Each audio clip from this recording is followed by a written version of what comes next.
What's happening, everyone? Wraith here with some awesome Doom Eternal content to show to you today. Just recently, YouTube has been exploding with gameplays of the first 3 levels of Doom Eternal in the form of a demo. There were a few events going on around the world, and some content creators such as G-Man Lives, The Spudman, and MK Ice and Fire, along with the press, were invited to play the current build of the game and were able to post their gameplay to the world. Honestly, I didn't think we were going to get something like this for at least a month or a few weeks until launch, but here we are. Going forward, I want everyone to know that there are possibly spoilers ahead. These aren't heavy spoilers, but if you want to have the game as a surprise, then you should come back to this video at a later time, and of course probably avoid social media and YouTube for quite some time. Before I get started, I always want to let everyone know how much I appreciate the support on the channel. It looks like we should hit the goal of 18,000 subscribers before Doom Eternal, so I'd like to extend it to 20,000 by the time the game releases. I know that it is possible, so be sure to subscribe and share the videos if you enjoy what you see. It's a great time to be part of the Doom franchise and community, so let's rip and tear together. Doom Eternal is becoming something that all future first-person games will have to live up to, much like how open-world games still to this day need to live up to games like The Witcher 3. Doom Eternal is going above and beyond, pushing not only the gameplay, but the lore, the game engine, and the environments that most first-person games haven't been able to achieve for quite some time. Some publishers like to say that the first-person genre is dead, but Doom Eternal is a big smack in their face to tell them that the genre is well alive and going strong. Throughout the new revealed gameplays, many new things have come to light. The amount of content is too much for one video, otherwise this video would be more like 30 minutes. So to try to keep things to the point and interesting, I wanted to talk about 5 of the biggest things that stood out to me when watching the reveals. Keep in mind, I'll be doing more in-depth videos from the content of these reveals, so it'll be evident that I missed a few things. The first thing is something that is not really a surprise to many, but we finally got to see the Betrayer in person. We've known from Doom 2016 that he was a Night Sentinel who betrayed his people in hopes to resurrect his son. Many people in the community have already assumed that the Slayer and the Betrayer were 2 different people, so this is more of a confirmation or rather a revelation for those who were stuck with the idea that they were the same person. Other than that, it's interesting to point out that the Betrayer is located in Hell. Don't know exactly why, but it could be either due to him wanting to avenge his son, who was resurrected into a demon and possibly the icon of sin, or that he exiled himself to hell as a way to suffer for what he did to his people. I'm sure we'll know more about that when we all get to play the game. Something that really sticks out from this interaction is that the Betrayer has a crucible. It appears to be more like a hammer, so we know from this that there are different types of crucibles other than the Slayer's sword and the Marauder's axe. Another thing that is apparent is the giant mech that you can see. Considering that this mech is located where the Betrayer is, then we can know that the Night Sentinels controlled these machines when fighting Hell. Whether they control them from within or not is still something that we can find out. Something that was also really awesome was a minor detail that I could hear was the original Doom soundtrack playing in the background. The song is from the ending of each episode. Here's a comparison. Will not bring you peace, only make the burden you carry worse.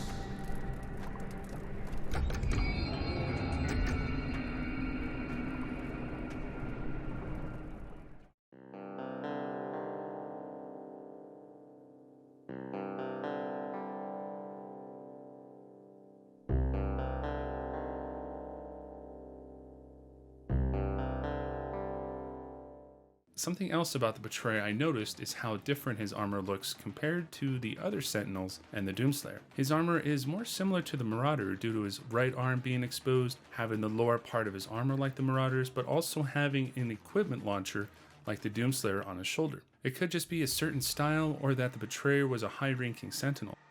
From the battleground lithograph, we can see Sentinels with different armor. So like I mentioned, it could just be another design or it could have a bit more of a background to it. I guess we'll just have to wait and see. The last thing to notice is that the Betrayer throws something to the Slayer just before they part ways. The Betrayer mentions something about bringing someone peace as well as for himself. This person is most likely his son. The thing that he throws to the Slayer looks to be a crucible of sorts, but more in a sentinel or pure form. It seriously looks like a hilt for a sword, but it honestly could be something else. Either way, it will most likely be something that we use against the icon of sin. The next thing that I found that was interesting was how empowered demons will work in Doom Eternal. This was first revealed a while ago when Bethesda did a stream on Twitch showing off the UI, and on one of the settings was something to toggle the option for empowered demons. The way it'll work, as mentioned by G-Man Lives in his gameplay, is that the empowered demons are those who killed another human player and spawns in the arena, allowing you to avenge those who were not so lucky against that demon. This is actually something that has been seen before in other games like Dark Souls, I believe, as well as Assassin's Creed Origins. I really enjoy this concept as it allows you to get a bonus of resources when you kill the empowered demon. I wonder if the demon will become even stronger the more it kills more human players. It would be something like Middle-earth's Shadow of War, where if you were killed by an orc, they will be promoted and become stronger every time they killed you. This kind of feature really adds some replay value as well as giving a bigger challenge in your playthroughs. Obviously, it should be something that you can turn off if you don't want it, just like Invasion once that is available after the game's release. This feature could also be used as a way to not necessarily make fun of other people, but a way to have a good time with your friends that died from a zombie or some other low-level demon. Definitely something interesting, and I will use it for sure in my playthroughs. A major feature to the game is the use of the UI. Not only will we be able to customize it, but navigating it and upgrading the Doomslayer will ensure an ultra-violent playthrough of the game. This time around, the upgrades seem to be similar to Doom 2016 in the sense that we can use runes and obtain Praetor Suit tokens to customize our playthrough.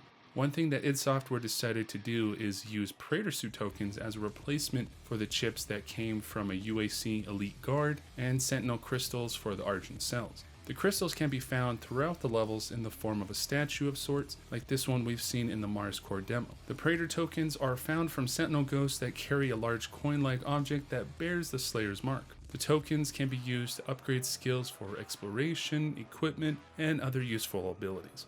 The Sentinel crystals work a bit differently this time. Once you obtain one, you are able to upgrade a certain skill which affects the health, armor, and ammo in different ways. So instead of using the crystals to only, let's say, all of your health, then move on over to armor, all three are affected at the same time. You can have the option of just upgrading just health, armor, or ammo, but it would be more beneficial if you upgraded a combo of those options to unlock a specific upgrade. It's definitely a win-win scenario. The great thing is that all of this is optional, so if you want to ignore all these upgrades in your playthrough, then you'll just have a more challenging experience.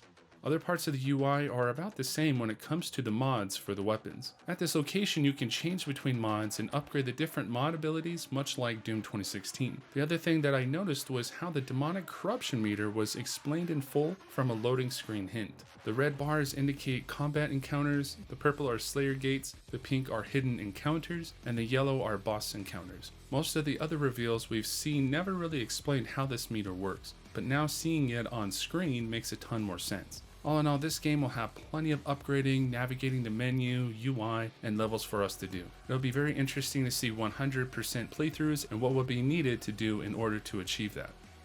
On the topic of lore, once more, there was something that sparked my interest significantly. Over time, the Doom community has been trying to piece together the puzzle of who is De Grav, or who are the three Hell Priests located on the Conmaker cover art. Apparently in one of the gameplays you can see one of the Hell Priests talking while the Slayer is at the cultist base. This particular Hell Priest is the one we've seen the most in artwork and in other reveals. According to the subtitles, his name is Daig Ranat. He seems to be the leader, or at least the one Hell Priest located at the cultist base. The first part of his name, Daig, is a title, or something like that, as we now know of both Daigrav and Daig Ranat. However, before the Slayer heads to the base, in the hub, Vega mentions that the second Hell Priest is located on the northern regions of Earth. So at this point, the Doomslayer has already eliminated one of the Hell Priests. The demo takes place in Hell, Sentinel Vista, and then Earth. So the first Hell Priest was most likely located either in Hell or Sentinel Vista. That specific Hell Priest could have been Daigrav.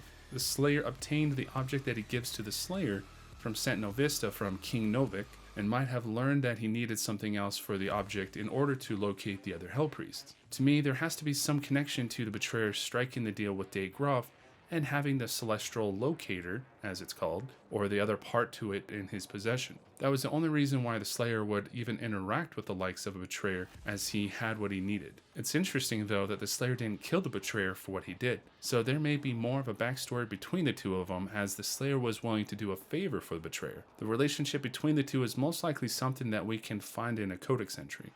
The last part I wanted to talk about was the hub. It's great to know that id Software developed it to what I somewhat imagined it to be like. I uploaded a video a while back describing the possibilities of what the hub would be like, so if you haven't seen that one yet, I'll leave a link in the description below. Anyway, the hub will act as a way to get from one level to the other while being able to take a break in between levels. Not only does the hub allow you to take a break, but it serves another purpose as well. Within the Fortress of Doom, as they call it, you can unlock other suits such as the original green Doom Guy suit, a suit that looks to be somewhat similar to the Betrayers, and other ones as well. There are also other upgrades along with the Ballista, which seems to be a weapon that needs to be found in parts in order to be used. The game Hexen did something like this where you had to find parts of the final weapon throughout the game before you could use it. Seems to be the same thing here. One such thing that is a huge reveal in my opinion is that this weapon or object that is surrounded by energy looks like the Unmaker from Doom 64.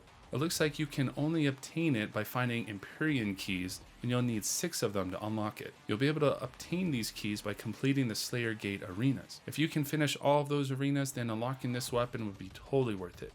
Other than upgrades and other bonuses found throughout the hub, there is also a demon prison, or rather a RipNtear, where you can practice your skills and new abilities in between levels. I think that this is something useful as you can use it to practice efficient combos and abilities on certain demons to know what works best and what doesn't work so well. Instead of figuring it out on a level, you have a place to master those skills ahead of time. The prison may also act as a bestiary for the game as well. All in all, lots of things to do in the hub, and it'll keep those completionists busy when playing the game.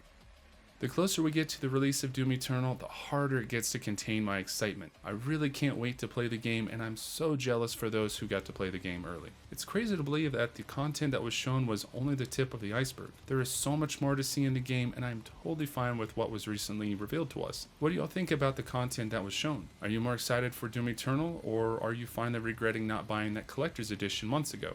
Just kidding. Anyway, I hope you all enjoyed the video, and you should expect more content between now and Doom Eternal to be on the channel. Like I mentioned before, I appreciate all the support, and big props for those who uploaded the gameplays of the demo. I'll be leaving a link for their videos below so you can check them out. Be sure to like and subscribe and set up notifications as a way to stay up to date with everything I post on the channel. Also check out my social media accounts at RipNtear Gaming. You guys are awesome, and until next time, fellow Slayers, don't forget to rip and tear. Peace.